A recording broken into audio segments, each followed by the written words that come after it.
হাত পাখায় ভোট দিলে দুই দিকের লাভ, পরকালেরও লাভ, দুনিয়ারও লাভ। এবং আমেরিকান এম্বাসিতে গোপন বৈঠক করে আপনাদের সঙ্গে ভোট চাইতে আসি নাই। আমরা ভারতীয় হাই কমিশনের সঙ্গে চুক্তিবদ্ধ হয়ে ভোট চাইতে আসি নাই। আমরা গভীর রাতে আল্লাহর সঙ্গে বৈঠক করে চোখের পানি ছেড়ে জাতির জন্য অন্তরে দরদ দিয়ে ভোট চাইতে এসেছি। পীর সাহেব, হাত পাখায় ভোট দেবেন কেন? আমরা এই স্বাধীনতার অর্ধশত বছর প্লাস পার হয়েছে, কিন্তু বাংলাদেশের জনগণ মুক্তি পায় নাই, তাদের অধিকার ফিরে পায় নাই। এই যে বর্তমানে 5 আগস্টের পরে সারা দেশে শুধুমাত্র কিছু পয়সা খাওয়ার জন্যে ব্যাপক হারে মামলা বাণিজ্য হয়েছে। দেখা যায় 2 জন অপরাধীর নামে মামলা দিতে গিয়া অজ্ঞাতনামা আরও 500 জন। এর মানে হলো এই 2 জনের বাইরে যারা আছে, যে কার থেকে আমার চাঁদা দরকার তাকে আমি এখানে বাজে একটা চাঁদা নেব। এবং বিভিন্ন জায়গায় এখনও এটা দেখা যায়। আজকে আমাদের পটুয়াখালী 4 আসনে আমাদের হাত পাখার প্রার্থী কর্মীদেরকে বাধা দিয়েছে, বগি টগি নিয়ে নেমেছে।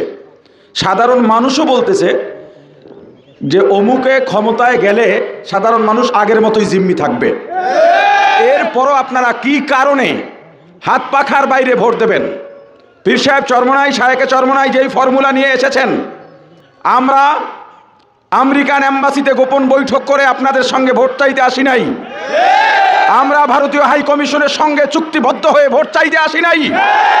আমরা গভীর রাতে আল্লাহর সঙ্গে বৈঠক করে চোখের পানি ছেড়ে জাতির জন্য অন্তরে দরদ দিয়ে ভোট চাইতে এসেছি। পীর সাহেব আমাদের শায়েখে চরমনাই, আচ্ছা আপনারা বলেন, ওই যে মুরব্বী বলেছেন শায়েখে চরমনাই থেকে আর কেউ যোগ্য প্রার্থী আছে কিনা সন্দেহ। সন্দেহ থাকার কি আছে? এই জায়গায় কোনো সন্দেহ আছে? হাজারটা প্রার্থী, যেই প্রার্থী শায়েখে চরমনাইয়ের সঙ্গে প্রতিদ্বন্দ্বী করতেছে, এরকম হাজারটা মিলাইলে একটা শায়েখে চরমনাই হবে? এবার আপনাদের সিদ্ধান্ত নিতে হবে, সিদ্ধান্তে ভুল করা যাবে না এবং মা বোনদের কাছে দাওয়াত পৌঁছে দিতে হবে। মজার ব্যাপার হলো, মা বোনদের ভোট কিন্তু আল্লাহর রহমতে হাত পাখায়। এমনও ঘটনা আছে, স্বামী নৌকা দানে শীষে ভোট দিতে চায়, স্ত্রী বলে তুমি নাফরমান হইতে পারো, আমি হুজুরের বাইরে ভোট দিতে পারবো না, সরমনজির একটা ভোট দেবে। অতএব মা বোনদের মাধ্যমেও বিভিন্ন জায়গায় দাওয়াত ছড়িয়ে দেবে না। নতুন ভোটার যারা আছো আমার ভাই, তোমার জীবনের প্রথম ভোট দেবা এবার। এই ভোটটাকে চাঁদাবাজ দুর্নীতিবাজের পক্ষে দিয়ে তোমার ভোটের জীবনটাকে কলঙ্কজনক অধ্যায় দিয়ে শুরু করো না। ইসলামের পক্ষে যেন তোমার ভোট হয়। বৃদ্ধ বাবাজি, আমি একটা কথা বলি, যে যেই দলই করেন, এখন তো চাপে পড়েও অনেকে ধানের শীষের মিছিলে বের হয়, উপায় নাই, বলে হুজুর মিছিল দিতেছি, টেনশন করি না, ভোট আমি নেব। এই জন্য আমি বলি, দল যেটাই করেন, মার্কা যেটাই করেন, স্লোগান যেটাই দেন, ভোট কেন্দ্রে গিয়া ভোটটা দেবেন হাত পাখায়। হাত পাখায় ভোট দিলে দুই দিকের লাভ, পরকালেরও লাভ, দুনিয়ারও লাভ এবং সওয়াবও হবে, কোনো সন্দেহ নাই।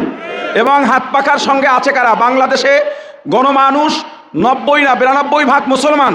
এরা সবাই ইসলাম চায় কি চায়? ইসলামকে ভালোবাসে কিনা? আমেরিকা ভিত্তিক একটা সংগঠন, জরিপ সংগঠন, তারা গত বছর জরিপ করেছে, বাংলাদেশের 88% মানুষ রাষ্ট্র ক্ষমতায় ইসলাম চায়। তো ইসলাম আসলে বলে কারা? উলামায়ে কেরাম। আমি কয়েকজনের নাম বলি আপনাদের সামনে। আমিরে হেফাজত আল্লামা মুহিবুল্লাহ বাবুনগরী, মজলিসে দাওয়াতুল হকের আমির, কওমি মাদ্রাসা শিক্ষা বোর্ডের সভাপতি মহিউদ্দিন আল্লামা মাহমুদুল হাসান, পীর সাহেব মধুপুর, বাইতুল মুকাররমের খতিব, উপমহাদেশের অন্যতম গবেষক আলেম আল্লামা মুফতি আব্দুল মালেক, মুফতি দেলাওয়ার হোসেন, মুফতি মিজানুর রহমান সাইদ।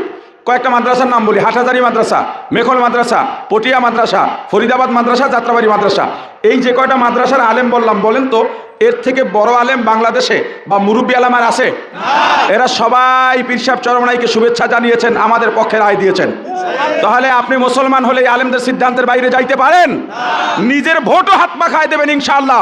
12 তারিখ হাত পাখায় সিলমারার মাধ্যমে বরিশাল 6 বাকিরগঞ্জ থেকে শায়েখে চরমনাইকে নির্বাচিত করে এদেশের মানুষকে দেখাতে চাই, ইসলাম ক্ষমতায় গেলে শায়েখে চরমনাইয়ের মতো নিষ্কলুষ ব্যক্তিত্ব এমপি হলে জনগণের জন্য কতটা নির্ভেজাল ভাবে সেবা দান করা যায় ইনশাআল্লাহ।